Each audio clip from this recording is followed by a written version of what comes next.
si Junaid T. Makapasir. Ako ay zero knowledge. Wala pa akong isang taon na nag-aaral ng ng pagre-repair. Nandito ako sa pumasok ako kay Sir Hardtech na 2 taon na kasi ako sa kanyang nanonood, na sinasabi ko sa isip ko balang araw na makakapasok din ako sa training niya.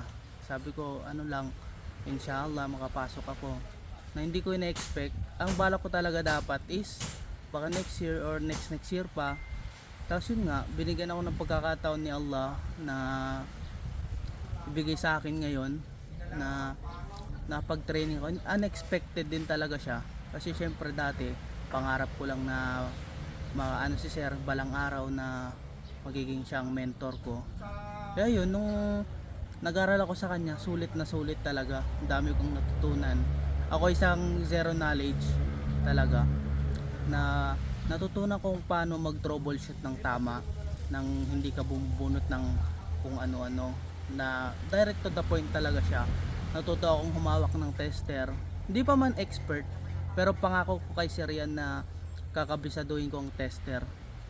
At na natuto rin ako gumamit ng power supply. Dati kasi pag power supply lang gamit ko, basta pag nakita kong gumalaw, na yun, pag mababang CPU na agad. Hindi pala, may tamang procedure pala siya, na hindi mo basta-basta